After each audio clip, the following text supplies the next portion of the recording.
అదే RTV app వార్తల్ని క్షణాల్లో చదివే అవకాశం ఉంటుంది. ఒక న్యూస్ పేపర్, ఒక టెలివిజన్ ఛానల్ మీ చేతుల్లో ఎప్పుడూ ఉంటాయి.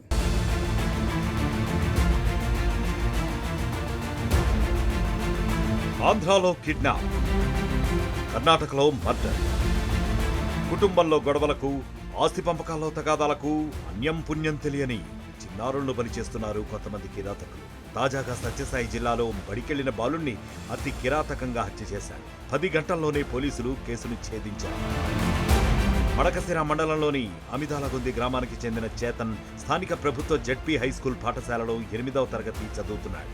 కుటుంబ తగాదాల కారణంగా బాలుడి అమ్మానాన్నలు 12 ఏళ్ల క్రితమే విడిపోయి దూరంగా ఉంటున్నారు. తన తల్లి బాబుని తీసుకుని తల్లిగారి ఇంటి వద్దే నివసిస్తోంది.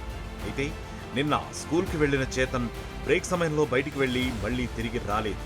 సాయంత్రం మనవడు ఇంటికి రాకపోవడంతో బాలుడి తాత పాఠశాలకు వెళ్లి ఆరా తీశాడు. బాలుడిని ఎవరో బైక్ మీద తీసుకెళ్లినట్లు తోటి విద్యార్థులు చెప్పారు. దీంతో బాలుడిని కిడ్నాప్ చేశారన్న అనుమానంతో వెంటనే పోలీసులకు ఫిర్యాదు చేశారు. మిస్సింగ్ కేసు నమోదు చేసిన పోలీసులు స్కూల్ పరిసరాల్లోని సీసీ ఫుటేజీలను పరిశీలించారు. చేతన్ను 2 వ్యక్తులు ద్విచక్ర వాహనంపై తీసుకెళ్తున్నట్లు గుర్తించారు. బాలుడు కిడ్నాప్ అయ్యాడని తేల్చిన పోలీసులు అతని కోసం గాలింపు చర్యలు చేపట్టారు. రాత్రి సమయంలో బాలుడి తాతకు గుర్తు తెలియని వ్యక్తి ఫోన్ చేశాడు. మీ మనవడు ఎక్కడ ఉన్నాడో తెలుసుకో అంటూ ఫోన్ పెట్టేశాడు. అతడి సెల్ ఫోన్ సిగ్నల్ ఆధారంగా పోలీసులు కర్ణాటక సరిహద్దులోని పావగడ అటవీ ప్రాంతానికి వెళ్లి గాలించారు. పొదల్లో బాలుడు శవమై కనిపించాడు. ఘటనా స్థలంలోనే బాలుడిని చంపిన ఒక నిందితుడిని పోలీసులు పట్టుకుని విచారించారు. బాలుడిని హత్య చేసినట్లు అంగీకరించారు. పాగోడ్లో టైం కూడా తీసుకున్నాను సార్. ఆయన కూడా చూపిస్తాను సార్.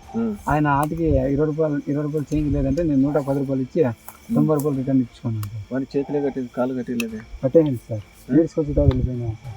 అక్కడ కొద్దిగా ఈడ్చుకోవచ్చు కదా. ఎందుకు ఈడ్చుకొచ్చినావు? అది ఆయన వచ్చేసారు తొందరగా ఎవరు రావడం అన్నట్టుగా ఈడ్చుకోదామని చూస్తే కాలు యాడ్ చేసినావు. ఏం పని చేసినావు సార్? చేతిలో దాంట్లో కట్టేది అక్కడ సార్. అక్కడ పెట్టుకుని కూర్చోండి. ఆయన అదే వీళ్ళ తాత స్కూల్ దగ్గర ఫోన్ చేసి అరసలేదురా సార్. ఆడు ఫస్ట్లో అరిచినాడు సార్. ఇక్కడ అరచలేదు సార్. ఎందుకు? టైట్గా బట్ట కట్టాను సార్. ఏడ కట్టినావు? మూతి కట్టాను సార్. మూతి కట్టినావు? ఎందుకు కట్టినవారు అట్లా? అరసలు అంటాను. ఆయన ఆడే ఉండేది సార్. అరసలని కట్టింది సార్. అలా ఇట్లా చేసేసి ఆడ బండి ఉండే సార్ ముందు పక్క. ఇప్పుడు మన బండిలో దుంకంటే కొద్దిగా అప్పు వస్తుంది కదా. అది నుంచి అట్లా స్ట్రైట్ పోయినాను సార్. అట్లా స్ట్రైట్ వారి గుండెలన్నీ ఉడికినాయి. షర్ట్ అది ఇప్పేసినాను సార్. నేనే ఇచ్చినాను సార్. అది కోసేటప్పుడు ముందుకు వస్తానే సార్. అట్లా ఇప్పేసి ఎడంపై చేస్తామని తీసేసాను. ఎట్లా కూర్చున్నావు? అటు సైడ్ కోసం చూపిస్తావా? సార్. బాలుని హత్య చేసింది అతని మామ అశోక్ గా పోలీసుల విచారణలో తేలింది. చేతన్ తల్లికి సోదరుడైన అశోక్ బాలుని బైక్ పై అటవీ ప్రాంతానికి తీసుకెళ్లినట్లు గుర్తించాడు. బాలుడి నోట్లో గుడ్డలు కుక్కి పొదల్లోకి లాక్కెళ్లి ఆక్సిల్ బ్లేడ్ తో గొంతు కోసి హతమార్చారు.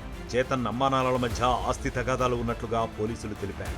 కుటుంబ గొడవల కారణంగానే బాలుడి హత్య జరిగి ఉంటుందని ఎస్పీ తెలిపారు. పావగడ బార్డర్, ఇది మన స్టేట్ లిమిట్స్ కాదు, పావగడ పోలీస్ స్టేషన్ లిమిట్స్లో బాడీని ట్రేస్ చేయడం జరిగింది.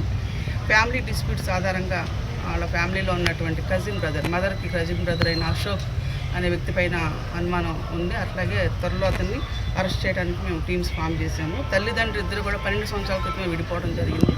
తల్లి కొడుకుని తన అమ్మ నాన్నతో పెట్టుకొని ఆ ఊర్లో ఉంటూ ఉంది. సో ఫ్యామిలీ డిస్ప్యూట్స్ ఉన్నాయి వీళ్ళకి. అలాగే ప్రాపర్టీ కూడా వాళ్ళకి పంపకాలు అనేవి ఉన్నాయి. సో కారణాలు ఏంటనేది మనం పూర్తి స్థాయిలో విచారణ చేసి ఎస్టీపీ పెనుగొండ ఆధ్వర్యంలో త్వరలో నేరస్తుని అరెస్ట్ చేస్తారు. కుటుంబం అన్నాక ఎన్నో గొడవలు జరుగుతూ ఉంటాయి. అవన్నీ సామరస్యంగా పరిష్కరించుకోవాలి. కుదరకపోతే పెద్ద మనుషుల సమక్షంలో తేల్చుకోవాలి. అంతేగాని పెద్దల గొడవలకు ఎలాంటి సంబంధం లేని పసిపిల్లల పీకలు కోసేస్తున్నారు కొంతమంది దుర్మార్గులు. లాంటి వాళ్లను నడి రోడ్డుపై ఉరితీస్తేనే సమాజంలో మార్పు వస్తుందని గ్రామస్తులు కోరుతున్నారు. మరిన్ని వీడియోస్ కోసం ఛానల్ ని సబ్స్క్రైబ్ చేయండి. లేటెస్ట్ అప్డేట్స్ కోసం వాట్సాప్ ఛానల్ ని ఫాలో అవ్వండి. ఆ లింక్ డిస్క్రిప్షన్ లో ఉంది.